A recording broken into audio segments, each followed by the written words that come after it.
everyone. You are watching session number 1 of first PUC chemistry, first chapter, some basic concepts of chemistry.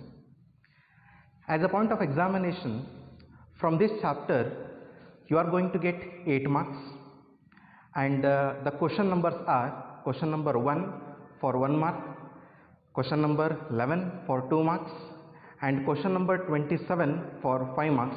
Totally 8 marks you are going to get in the final examination of chemistry. So let us discuss the chapter called some basic concepts of chemistry now. And starting, we are going to talk about what actually chemistry is, and what are the properties, what are the composition and interactions we are going to see. Let me start with that concept. So here first we will see what actually chemistry stands for. The definition of chemistry we will see, and for that one I need one basic fundamental concept, that will be matter. So first let me talk about matter, and using that I am going to define what actually chemistry is. So if you consider an example of this chalk, and this chalk is a matter I am going to say, and the reason behind that is this chalk has mass, and if I place it over anywhere it occupies the space. So anything which has mass and occupies a space, we call it as a matter. If you consider a book, a pen as an example, and all these are examples of matter because these occupies space and has mass. So chemistry is all about the discussion about the matter only. So in chemistry we are going to talk about the composition of matter, we are going to talk about the properties and interaction of matter. So here I am going to write, in chemistry we are talking about composition, properties and interaction of matter, and that we call it as chemistry. The correct statement is branch of science that deals with properties, composition and interaction of matter, and that branch of science we call it as chemistry. And I told you already, the matter is nothing but that should have mass and that should occupy space, I told you. So if any substance or anything that has mass and occupies space, we call it as matter. Okay, and all the non-living things usually they are made up of matter itself. Here the again question arises, so what will be the composition of matter, or you can say what are the constituent particles of matter. So constituent particles are nothing but inside the matter what we are going to observe. So that fundamental thing we call it as constituent particles. I hope you can guess the constituent particles, or you can say the composition of matter is they may consist of atoms or they may consist of molecules also. So the composition will be they may consist of atoms or they may consist of molecules here. So molecules or atoms will be the composition or constituent particle of matter here. So then question arises, what actually the atom stands for and what actually the molecule is stand for. Okay, and we will see one very simple example. In the atmosphere we have oxygen, isn't it? So oxygen we write in this form. So oxygen present in the atmosphere we are going to write in the form of O2.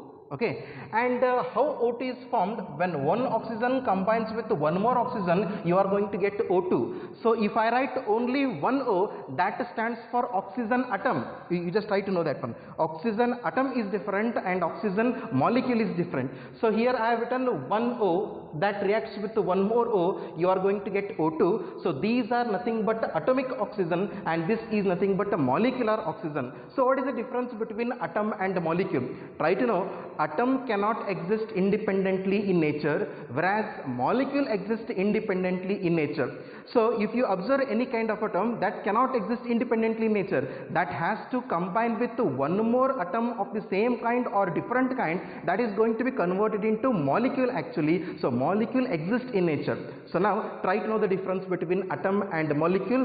Atom cannot exist independently in nature, whereas a molecule can exist independently in nature. So one more example, if I write H, that stands for hydrogen atom.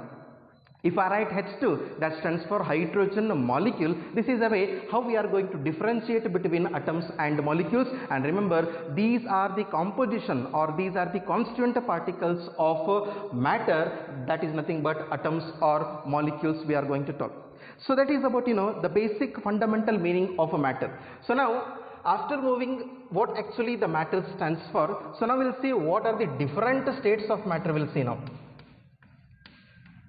States of matter, different states of matter, and this is a well-known concept. One can easily say the three different states of matter are solid, and one more is liquid, and one more is gas, we are going to say. So solid, liquid and gas, these are the three different states of matter.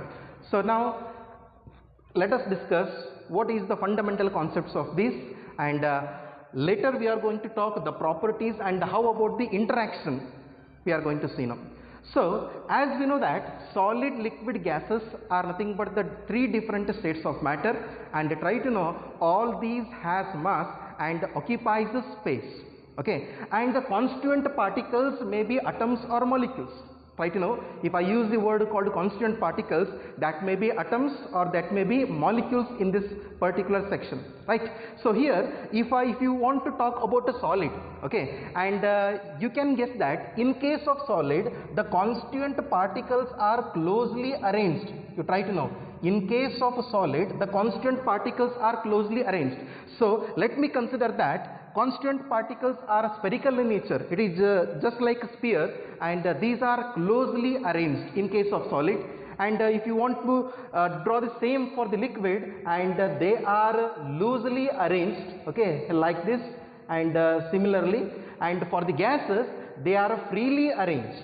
Okay, so the distance between the constituent particles will be more when compared to liquid and solid here. So this is how diagrammatic representation we can draw it for solid, liquid and gases here. So now here I am going to talk about two very important properties, the fundamental properties, and first one is intermolecular force or intermolecular attraction, you can say. And second one is intermolecular space. So we'll see what actually intermolecular force stands for and what actually intermolecular space stands for. These two are self-explanatory words. Intermolecular, in between molecules, in between constituent particles, and we are going to see attractive forces here, and we are going to see some kind of spaces between the molecules. And now we'll see what happens about intermolecular force and intermolecular space in case of solids, liquids and gases we are going to discuss now. So one can easily guess that in case of a solid, okay, so this is for the solid and this is for the liquid and this is for the gas. In case of solid, the constituent particles are closely packed so that the movement of these particles are very less when compared to solid and liquid, when compared to liquid and gas actually, okay. So there is a force of attraction between these constituent particles. So the force of attraction between these constituent particles, we call it as intermolecular force, okay. So try to know the force of attraction between the constituent particles, we call it as intermolecular force. And one can guess what would be the meaning of intermolecular space, the space between the molecules or the constituent particles, and that we call it as intermolecular space. So now you can see here there is a space between among these four constituent particles. Of course we are going to see the space, of course we are going to see the space here. Of course the space will be present in case of solid, liquid and gas, and that kind of space we call it as intermolecular space here. So now if you observe solid, liquid and gas, and you can guess in which case the intermolecular force is maximum. Intermolecular force is maximum in the case where the constituent particles are closely arranged, isn't it?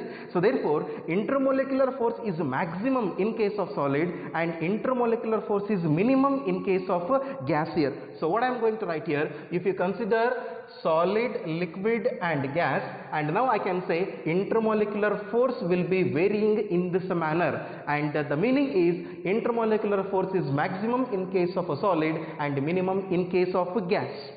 So if you talk about the second one, that is intermolecular space, and I hope you can guess the space between the molecules in simple you can remember, and one can easily guess that in case of gas the intermolecular space is maximum and in case of solid the intermolecular space is minimum. And how I am going to write it? If you consider solid, liquid and gas, the intermolecular space is maximum in case of gas and it linearly decreases in this fashion. So this is how we are going to talk about the arrangement of a constant particles in three different states of matter: solid, liquid and gas. This is how the constant particles are arranged. So now we'll see what about the property of that one. So we'll see what about the property of solid, liquid and gas here. So we'll see here the property I am going to talk, and the property I am going to talk about shape. Okay, and I am going to talk about shape, and similarly we'll see what about the volume in this case here. And one can easily guess that in case of solid, solid has a definite shape and solid has a definite volume also. In case of liquid, there is no definite shape, or you can say indefinite shape, and whereas liquid has volume you can say, whereas in case of gas there is no definite shape as well as there is no definite volume also. This is how one can define the meaning of a solid, liquid and gas according to two properties, that is shape and volume. And you can guess solid, if you consider ice cube or gas, stone as an example, and that has a particular shape, isn't it? And that has a particular volume. Volume is nothing but the space occupied by the matter, we call it as volume. Whereas in case of liquid, and liquid has indefinite shape, it gets the shape where we are going to pour the liquid. Okay, so that occupies the shape of the container where we are going to pour. Therefore indefinite shape I am going to say. In case of volume, that has a definite volume, we can measure the liquids in terms of liters and milliliters like that. Therefore liquid has the definite volume, whereas in case of gas there is no definite shape and there is no definite volume also, since the constant particles are freely arranged, and all these properties are based on the arrangement of constant particles, so what I explained, right? So solid is defined as state of matter which has definite shape and definite volume. Liquid is defined as states of matter which has indefinite shape and definite volume, and gas is defined as a state of matter which has indefinite shape as well as indefinite volume. And that is about what actually the states of matter with respect to properties and how these are arranged in a solid, liquid and gas here. So now right now we discussed about the composition of matter and we talk about the properties of matter here. So now let me consider the one more part, that is how does matter interchanges. That is nothing but matter changes from one physical state to another physical state, and what are the examples and how actually this changes I am going to explain now. So now we'll see what actually interaction of matter. Interactions of states of matter we'll see. So now we'll see one by one what actually the different interactions we are going to see here. So now here I am going to consider solid, liquid and gas, the three different states of matter. And now solid can be converted to liquid, isn't it? So solid can be converted to liquid, and how we are supposed to convert? The basic fundamental thing is we have to heat that. In chemistry, this kind of triangle symbol indicates that heating process here. So if you heat the solid, we are going to get a liquid here. One very simple example I consider, if you consider ice cube, okay, and if you just heat that, what we are going to get? We are going to get liquid water. That's it. Similarly, the liquid can be converted into gas. Okay, and how you are going to convert liquid into gas? We are going to convert liquid into gas by a process that we call it as heating. So liquid is going to be converted into gas. The very simple example, water if you just heat that, water is going to be converted to water vapor. So that is an example for liquid to gas change in states of matter. Remember, these states of matter can be reversible. Okay, and now I can convert the change in states of matter from liquid to solid here. Okay, solid to liquid, the process is heating means, and here you are supposed to cool liquid to solid. Okay, simple example, if you have a water and if you just cool that, you are going to get ice cubes. Okay, similarly, if you want to convert a gas to liquid, and the thing you are supposed to do is, what is that? Again, cooling you have to do. So this is how by heating you can convert a solid to liquid, and you can convert a liquid to gas. By cooling you can convert gas to liquid and liquid to solid here. So this is the fundamental thing where the change in states of matter occurs by a process either by heating or by cooling. So in this case we have some keywords, and we can say the one statement or one word for this change in exchange of matter. So now solid is going to be converted to liquid by heating, and I hope you can guess, this we call it as melting. So this is the word. If you want to say solid ice cube is going to be converted to liquid by heating, and instead of saying the very big statement like this, you can say melting of ice. Remember, in case of melting we have to pass heat, and the solid is converted to gas actually. So similarly we will see liquid to gas. So if you want to convert liquid to gas, and the statement we call it as vaporization. We call it as vaporization, or you can call it as evaporation also. Both are same, vaporization or evaporation. So if you want to convert liquid to solid, I hope you can guess, this we call it as freezing. Okay, liquid to solid by cooling, and that we call it as freezing. And gas to liquid, you can call it as condensation. Condensation is a process where gas is going to be converted to liquid by cooling. We have one more name for that one, and that we call it as liquefaction. Both are same, condensation or liquefaction. So this is how we are going to represent the different change in states of matter by using some keywords like this. Okay, and we have such example that solid is directly going to convert into gas. Here, solid, without forming the liquid, the solid is going to be converted to gas. Let me give you an example, then it will be easy. If you consider camphor as an example, okay, camphor, and if you just burn that, the solid camphor is going to be converted to gases, isn't it? And if you consider naphthalene balls, in common language, mothballs you can consider, that is going to be converted directly from solid to gas here. So that is the also change in states of matter occurs here, and that we call it as sublimation. Try to know that one. So that we call it as a sublimation. So sublimation is nothing but change in states of matter from solid to gas by heating. Okay, and of course so we have to heat in this case. So you can convert that gas directly into solid. You can convert gas from gas to solid, and you have to do cool. Okay, you should go for cooling purpose, and that is also called what actually sublimation. Okay, and in the labs you are going to perform such kind of experiments. That one example I am going to give you. If you have iodine vapors, and if you just cool that, iodine vapors is going to be converted to iodine solid. One more example, ammonium chloride, NH4Cl. In a test tube, if you have a vapors or gaseous form of NH4Cl if you have, and if you just cool that, NH4Cl is going to be converted to NH4Cl solid. From gas to solid we are going to convert. That is also called sublimation. Right, you know, sublimation is nothing but solid to gas or gas to solid. Both you can call it as what actually sublimation. And remember, if you are talking about a sublimation, there is no formation of a liquid state here. Directly it is going to be converted to either from solid to gas or from gas to solid here, and that is how actually there will be interaction of matter occurs here.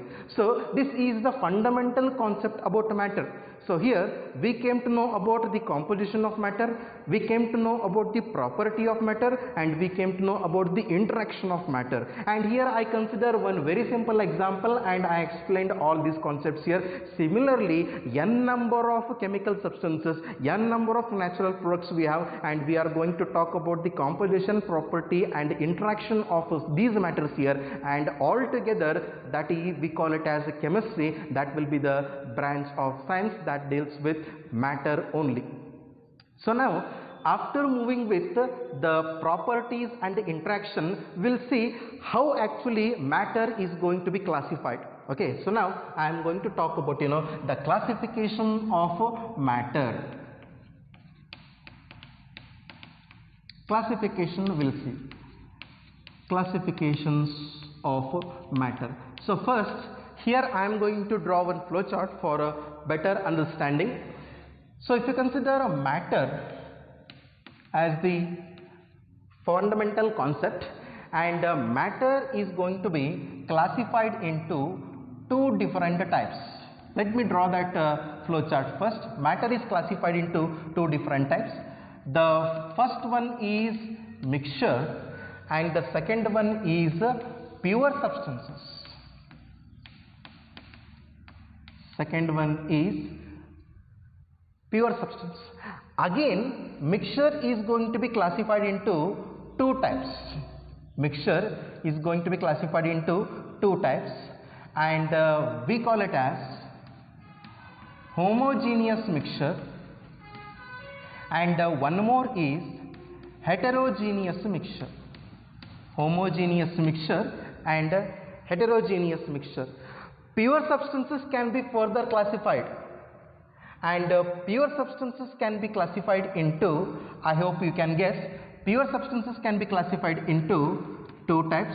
One is element and one more is compound. So this is how actually the classification of a matter, and this is a flowchart for that one. So matter broadly classified into mixture and pure substance. Mixture is classified into homogeneous mixture and heterogeneous, and the pure substance is classified into elements and compounds. So now let me talk about these different classifications one by one. So now first I am going to talk about mixture. So we'll see what actually mixture stands for. So we'll see some examples for that.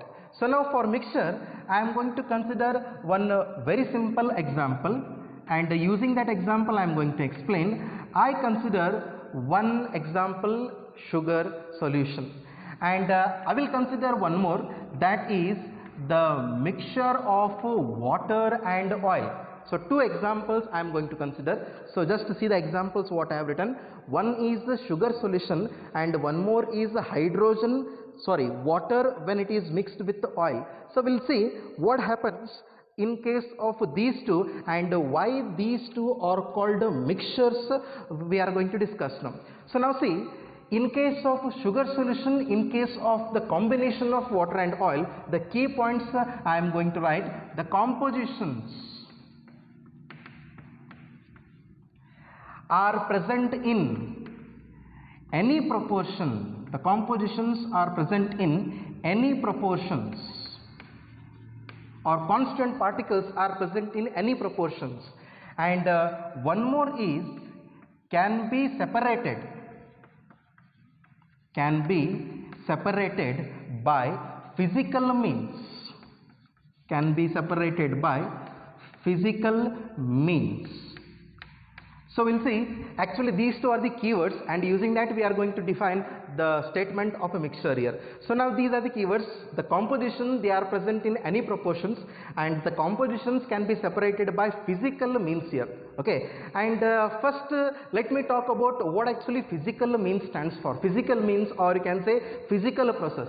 The opposite of that we call it as chemical process. The mechanically what we do, just like hand picking, sieving, distillation, fractional distillation, and all these belongs to physical means. And in case of chemical means we have to carry out the reaction so that a new compound is going to be formed, and that is the main difference between physical means and chemical means. Remember that the compositions of mixture can be separated by physical means and the composition may be present in any proportion. So now let me explain in brief how actually the compositions can be separated from this. So if you consider example of beaker with water, I am going to pour little amount of sugar, and after stirring we are going to get what actually sugar solution we are going to get here. Okay, and if you consider the one more example what I took, and that is nothing but a beaker with water, and if I add or if I pour oil in the beaker containing that, and oil will float on the surface of water. Okay, so in the first example sugar is going to mix with water, in the second example oil is not going to mix, that will float on the surface of the water. So this is nothing but miscible and this is nothing but immiscible. Miscible means when the components get mixes with each other, that we call it as miscible, and in case of oil and water they won't mixes with each other, and that we call it as immiscible, because the variation in the density of oil and water that makes immiscible. Density of oil will be lighter when compared to water, therefore that used to float on the surface of water here. So now we'll see how we can explain that these two are the examples for mixture. So now if you dissolve sugar in water, we will be getting a sugar solution. Okay, so there is no fixed ratio or there is no fixed stoichiometry in the composition like a 2:1 or 1:4 like that. The composition may be present in any proportion. Okay, there is no fixed composition or constant, whereas in case of oil and water also there is no fixed proportion. Okay, one example I will give you. If you consider water H2O, okay, so 2 amounts of hydrogen and 1 amount of oxygen, like that we have the ratio, whereas in case of mixture we don't have any kind of ratio, and that we call it as composition may be present in any proportion. And the second one is quite interesting. See that one, the composition you can separate that. So when you dissolve sugar in water, we are going to get a sugar solution. You can get sugar back from the sugar solution, and you can get oil back from the water here. So how it is going to occur and why it is called physical means, just look over here. So let us assume I have a sugar solution. I want sugar back, and what you are supposed to do, you have to supply heat, you have to pass heat, and then what happens here, the sugar water will boil and it reaches the boiling point and the water will start evaporating, and due to course of time the sugar will be depositing on the surface of the bottom, isn't it? So what we did, we just went for vaporization or evaporation so that we got sugar back from the water. In short, I can say I separated sugar and water from sugar solution. What is the meaning of that one? The components are separated by physical means. Okay, mechanically I just separated. And if you want to separate oil and water, how you are going to separate that? We have one glass instrument that will be separating funnel, and in the separating funnel you can separate oil and water like that, and that is how you are going to separate the composition of the mixtures by a physical means. And all together we are going to talk about what actually the mixture. So now let me actually say what actually mixture stands for. So composition are present in any proportion and can be separated by physical means, that we call it as a mixture, and you can give n number of examples for that one. And remember, air is a mixture also. So air contains n number of gases like oxygen, hydrogen, carbon dioxide, and some kind of noble gases will be present. Okay, and they are present in any proportion, and we can separate the composition of air by fractional distillation method. Therefore air is also mixture. If you consider tea, coffee as an example, that is also mixture. And if you take some kind of cereals, and if you mix with the common stone, and that is also example for mixture here. Remember, if the compositions you can separate by physical means, that is actually mixture. So now we'll continue with what actually the meaning of homogeneous and heterogeneous mixture. And now I consider the same example. What is that? The mixture of sugar solution, and one more is oil and water. Okay, so just see here the same example. If you consider, if the composition is uniform. Okay, homo stands for same. Okay, homogeneous mixture, if the composition as well as property is uniform, that we call it as homogeneous mixture. If the composition and property is different, and that we call it as a heterogeneous mixture here. Remember that one, the same composition, homogeneous, different kind of composition, that will be heterogeneous. So now look over this example here. So let us consider this is the sugar solution. So sugar, the composition or the amount of sugar in the entire sugar solution will be same. Okay, and at the top the sugar will be the same, at the bottom sugar will be the same. So the composition is uniform. Okay, whereas if you consider this one, the oil particles you are going to see at the top only. Inside that you are not going to see the oil particles here. So the composition is not uniform, and the composition is uniform, and also property is also same, and property here is different. Therefore this is the example for homogeneous solution, and this is an example for heterogeneous solution. Okay, and if you consider air, and air is also homogeneous solution, and similarly n number of examples you can consider for homogeneous and heterogeneous, and it is very simple to identify whether it is homogeneous or not, and you should go for whether the composition and property same or not. Okay, and whether the composition property is same, and that we call it as homogeneous, and if it is different, and that we call it as heterogeneous mixture. And that is all about, you know, the first classification of matter, that is nothing but a mixture. Now I am going to discuss about the second type of matter, that will be pure substances. And the pure substances further classified into elements and compounds, and let me discuss about that. So now we'll see what is actually pure substance, and this is exactly the opposite of mixture. Okay, and in mixture what happens actually, the compositions are present in any proportion, whereas in this case the components are present in fixed proportion. Components are present in fixed proportions, whereas in case of mixture the components can be separated by physical means, whereas here the components cannot be separated by physical means,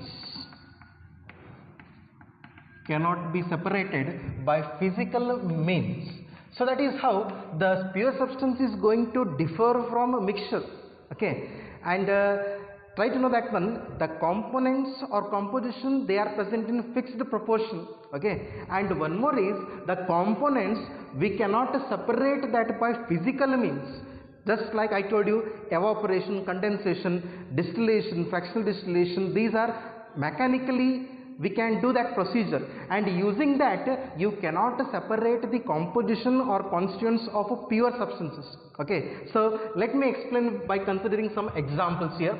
So if you consider example, I am going to consider copper element as an example, and one more I am going to consider water as an example. So copper element, actually copper is a metal, and copper consists of copper atoms. Okay, whereas if you consider water as an example, molecular formula H2O, and this contains hydrogen and oxygen. Okay, so first one will see the components are present in a fixed proportion. So the amount of copper atoms present inside the copper element with particular weight, that will be fixed.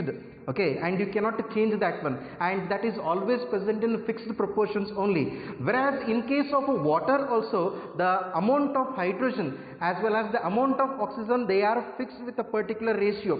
Okay, so here what I am going to say is the components are present in a fixed ratio, and that we call it as what actually the pure substances here.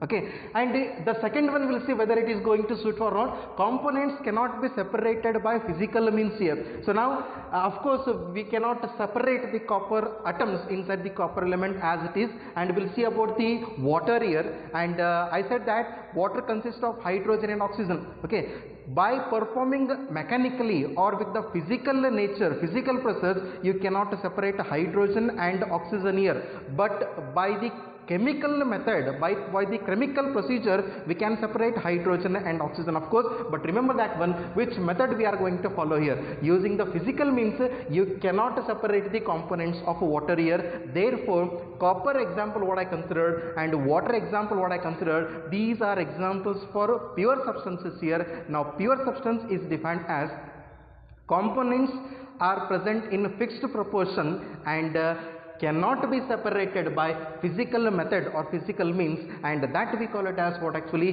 pure substances here. Okay, so just I link with that one. Air is a mixture, water is a pure substances here. Try to know the difference between that, and if you have any kind of example, just set whether it is going to be in fixed proportion or not, whether you can separate it by physical method or not. Based on that, you can differentiate mixture as well as pure substances here, right?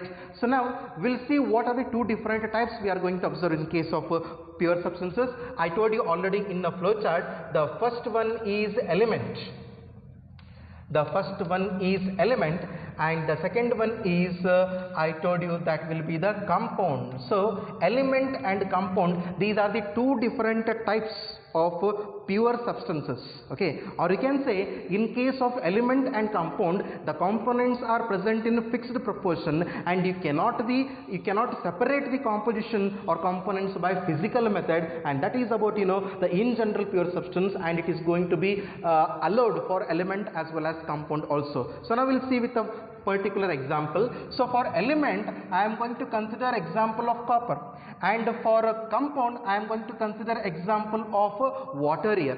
So now we'll see what actually and in what way we are going to differentiate element and compound. Element, you cannot split into simpler substances. You cannot split into simpler substances by chemical method, whereas in case of compound can split into simpler substances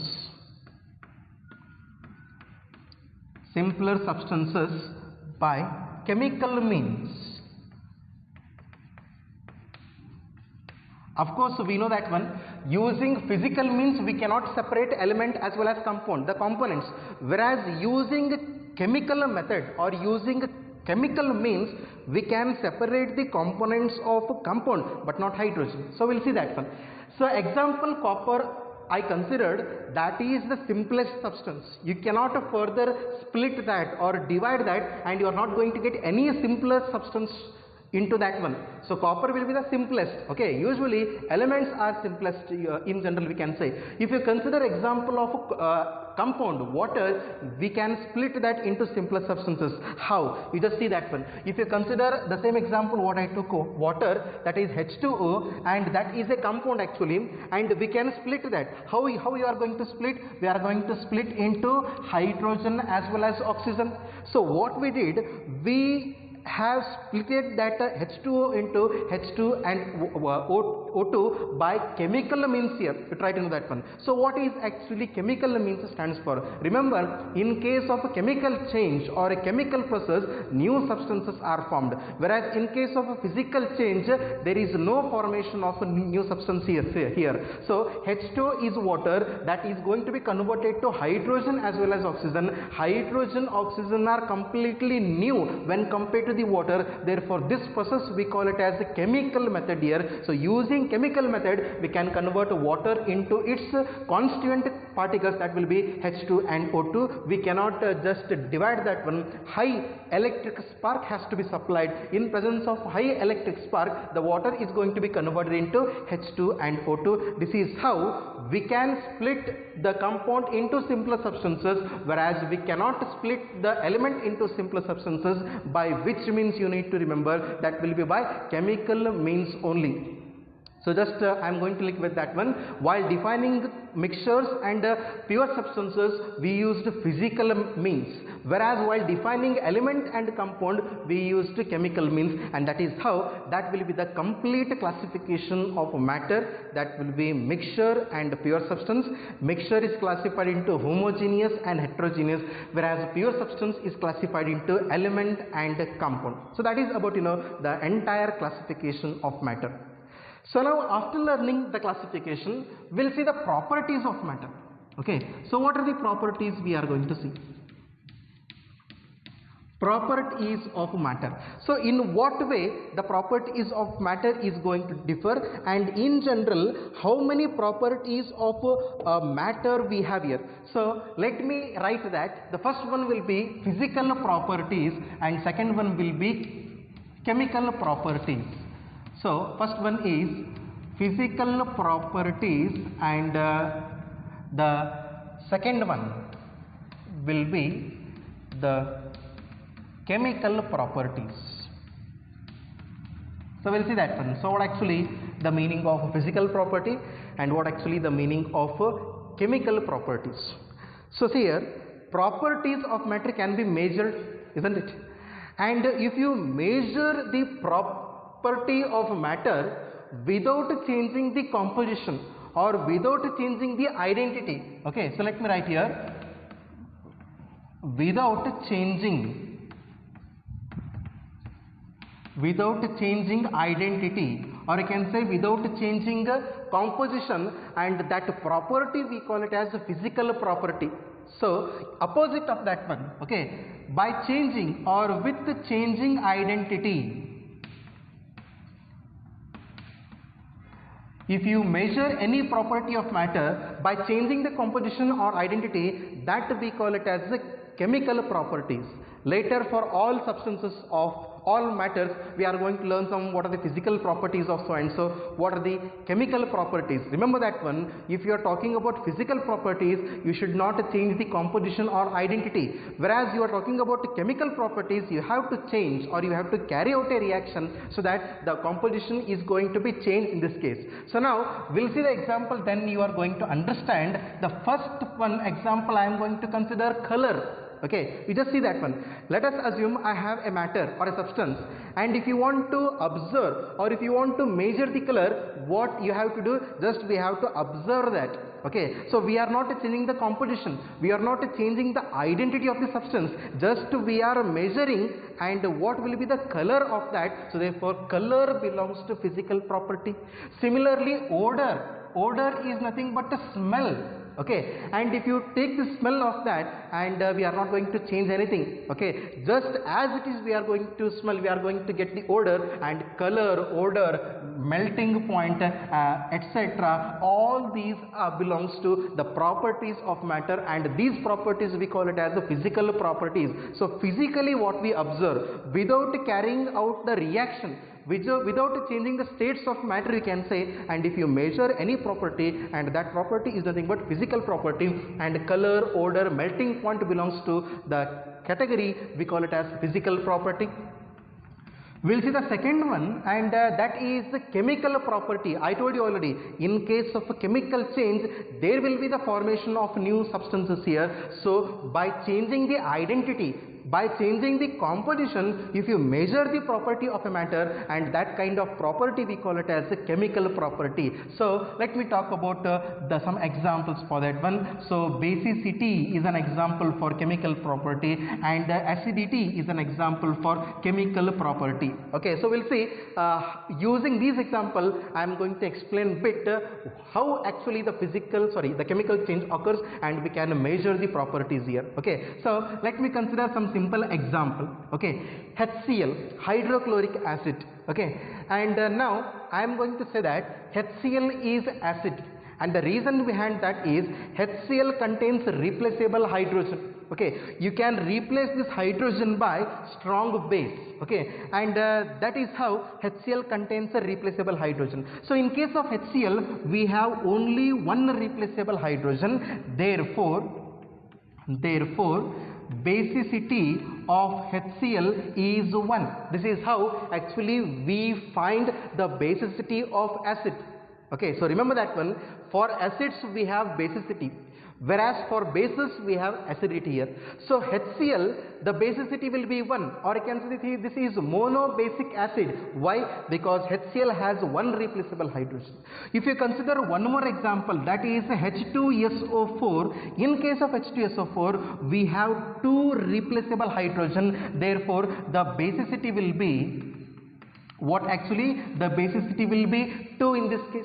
Okay, or you can say that in one more sense I can explain this. If you consider HCl and if you dissolve in water, and HCl is going to be converted to H plus and Cl minus.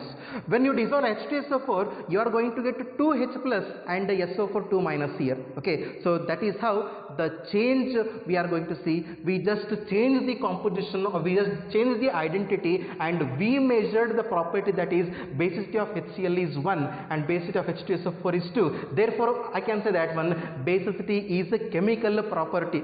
Okay, and one more I am going to explain, that will be acidity. I told you that one acidity is for bases. Okay, and if you consider NaOH as an example, and NaOH is a base, sodium hydroxide, and I hope you know NaOH is a base because it has one replaceable OH group. Okay, so since it has one replaceable OH group, therefore the acidity of NaOH is 1. You can give some other example also. If you consider calcium hydroxide, CaOH twice, and the acidity of CaOH twice will be 2, and I hope you can guess why acidity of NaOH twice is 2, because it has 2 replaceable OH here. So in common sense I can say, if you change the identity or composition, and after that if you measure any property, and that property we call it as a chemical property. Okay, and usually the reactions what we carry out, whether it is acidic in nature, whether it is basic in nature, and how does it reacts with other metal, other non-metal, other gases.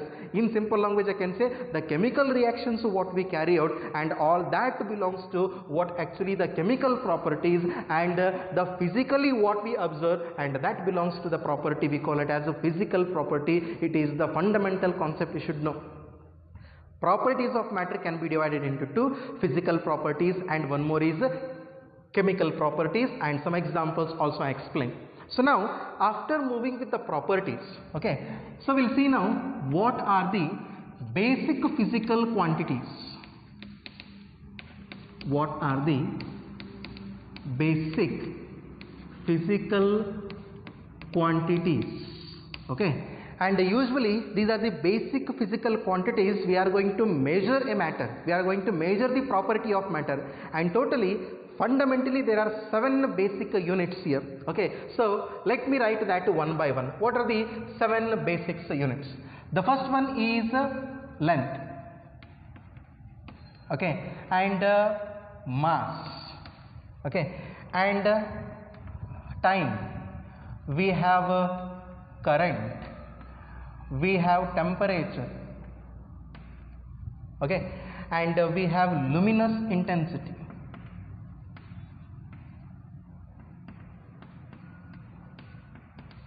And the last one we have amount of substance. So these are 7 basic physical quantities, and using this we are going to measure the properties of matter. Okay, and we have the SI units for that one. Okay, International System of Units. Using that we are going to measure this, and what are the symbols I am going to write here. So length is measured, okay, and that will be meter, and the symbol will be m, I can say. Okay, and mass can be measured, the unit will be kilogram, okay, and that will be kg is the symbol what we are going to consider.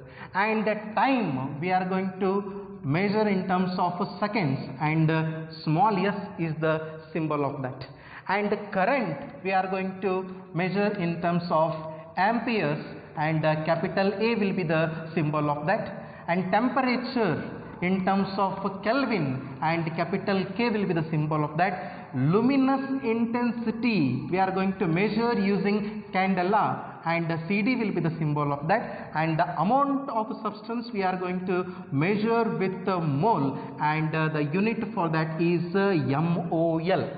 So the first what I have written, all these are the basic names of basic physical quantities, and the second what I have written, and all these are the SI units, and the third one what I have written, that is a symbol how we are going to measure. Okay, you need to take care of all these, because while problem solving we are going to use all. And the last one is quite highlighting in case of chemistry, because n number of times we are using this basic physical quantity, amount of substance. Remember that amount of substance in a SI unit we are going to measure in terms of a mole, MOLE, and the representation of the symbol will be MOL, we can say, and that is how we are going to measure the different physical quantities. And now we are going to see how we can measure the properties with the standard frequently used units. So first we will see what actually the meaning of mass. So we will see now what actually the meaning of mass, and similarly we will see the one more, that will be weight. Okay, and we will see what is the difference between a mass and weight. Remember that one, mass and weight, they are not same, they are completely different. Okay, so see here, mass is nothing but the amount of matter. See here, mass is nothing but the amount of matter here. For your reference I will write here, in short, mass is amount of matter present in a substance, whereas the weight will be force exerted by gravity on an object. Force exerted by gravity on an object. So in simple sense I can say mass has the magnitude, okay, whereas weight also has a magnitude, but the mass is not affected by gravitational force, whereas weight is going to be affected by gravitational force. And if you consider any matter, the mass will be the same, but whereas if you consider the weight of the matter, that is going to change with the different positions what we are going to consider here. So in short I can say mass will be the same, and weight that varies. Okay, and the amount of matter of a substance we call it as mass, whereas the force exerted by gravity on an object, okay, and the weight is mainly due to the center of gravity on that particular object, and that is the main difference between mass and weight.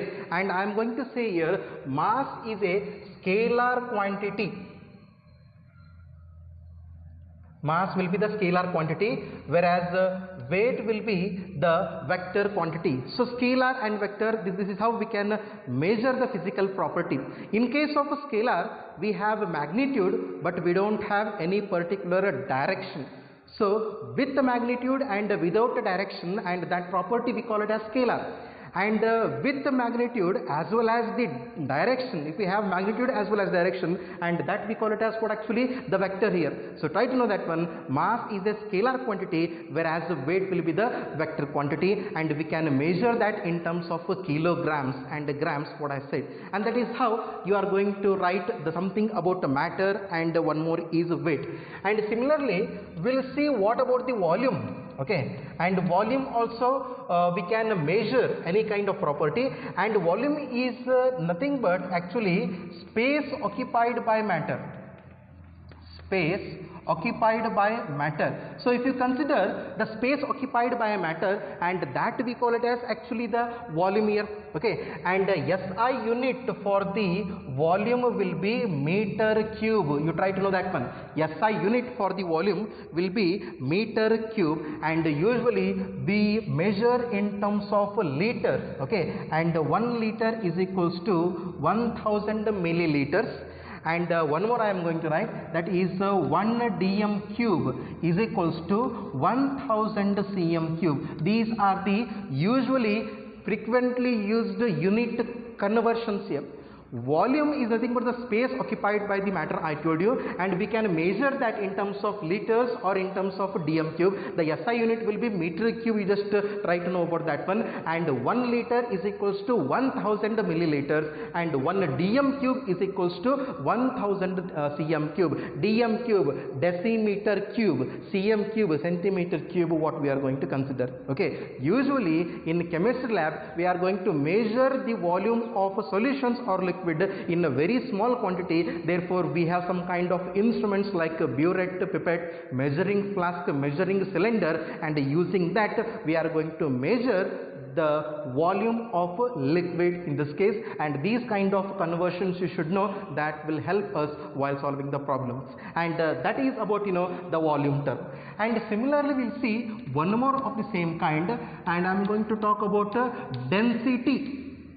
Okay, so we'll see what actually density stands for. So in short I can say density is going to be defined, or we can write using this kind of formula, that is nothing but mass divided by volume. If you consider the mass of any matter, and if you consider the volume of any matter or any substance, if you take the ratio of that, and then you are going to get the value of density. So density is defined as mass per unit volume of any matter or substance, and that we call it as what actually the density. And SI unit of density will be kg per meter cube, and non-SI units, okay, and that will be grams per cm cube, what we are going to write. So this is, you need to remember with what will be the SI unit of density and what will be the non-SI unit of density. You should know that one. Kg per meter cube and grams per cm cube will be the non-SI unit. And similarly we'll see the one more term, that is temperature. Okay, and that is also measured. Okay, and the heat content, okay, and the heat energy that is supplied or that is released from a matter or substance, and that we call it as temperature. And temperature can be measured in terms of different parameters here. You can measure temperature in terms of degree Celsius. This is how we write that one, degree Celsius.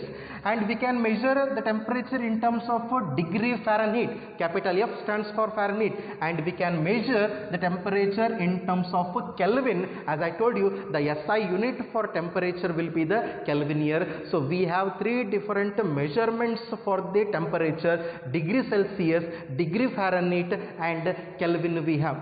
And sometimes you need to know how to convert these units into each other. So if you want to convert a degree Celsius to Kelvin, or if you want to convert Kelvin into degree Celsius, and the formula you are supposed to use is Kelvin is equals to degree Celsius plus 273. This is a formula you need to remember. So using this formula we can convert a degree Celsius into Kelvin, or we can convert Kelvin into degree Celsius, and we can write to 273. But strictly speaking, that is a 273.15. Okay, 273.15, but anyhow we can write to 273 also. And now we'll see how we can calculate or how we can interchange degree Fahrenheit and degree Celsius here. So degree Fahrenheit, how we are going to convert that? Degree Fahrenheit is equals to 9 divided by 5 degree Celsius plus 32. This is the formula you need to know. So using this formula you can convert a degree Celsius into degree Fahrenheit, and also you can convert a degree Fahrenheit into degree Celsius here, and these two are the formula you need to remember. And this is how, using this formula, we can convert the different measurements of temperature, like this, temperature degree Celsius to Kelvin, and Kelvin to degree Celsius, as well as degree Fahrenheit to degree Celsius, and one more is degree Celsius to degree Fahrenheit here. So this is how we can measure the frequently used properties, that will be mass, weight, volume, and one more is density and the temperature we have here. And now we will talk about the next concept, that will be scientific notation. So let me write that.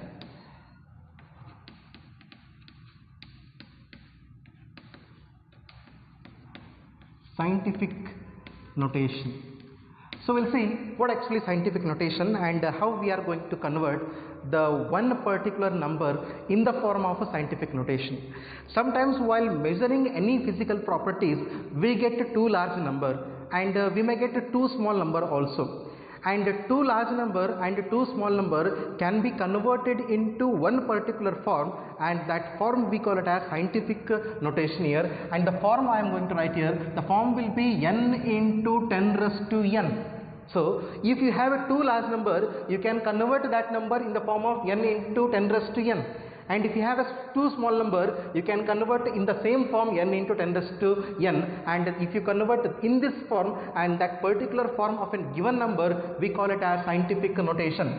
Whereas the small n, okay, that small n may be positive or negative, and the capital N that vary from 1 to 10, it is a number. Okay, so small n that may be positive or negative, and capital N varies from the number 1 to 10 here. So we'll see one particular example and we'll understand how we are going to convert the two large number and two small number in a scientific notation. So I am going to consider one example. So the example I am going to consider is 232.508, and one more example 0.00016. So these are the examples I considered, and this actually the first one is a two large number and the second one is a two small number. Okay, so now I'm going to convert these two in the form that will be capital N into 10 raised to small n, and that we call it as a scientific notation. So how we are going to convert that? So which is equals to the first one I am going to consider. So here what I am going to write is 2.32508. So 232 it was, and now I am going to write a 2.3. okay, and we need to write into 10 raised to something, isn't it? So here the decimal point was right now here. So now this point I am going to shift into left hand side with the two places 1 and 2, and therefore I need to write 10 raised to 2. Is that right? So now you just observe here, this is capital N into 10 and raised to small n we have, and in this particular example small n will be positive. So this is how two large number can be converted into this particular scientific notation. And how to convert two small number, we'll see that now. 0.00016 I have here, so I am going to write in the form of 1.6. so if you convert this into 1.6 into, just you see where you are supposed to shift the decimal point, it was here. Okay, so 1 2 3 4, so 4 positions I shifted to right side, therefore I need to write here what actually -4. Don't get confused whether it is plus or minus. So right side we are moving, so therefore -4 we are going to get here, and this will be the scientific notation n into 10 raised to small n, whereas small n here is negative, and you can write in the form of 16 into 10 raised to -5. Okay, and there is no fixed the level so that we can write, but anyhow, but that should be in the form of n into 10 raised to n, and that value should be as same as the given value. So this is how we can convert the two large number and two small number in the form of n into 10 raised to n, and that we call it as what actually the scientific notation. And all these are the concepts related to some basic concepts of chemistry, and further concepts we'll discuss in the next session. Thanks a lot.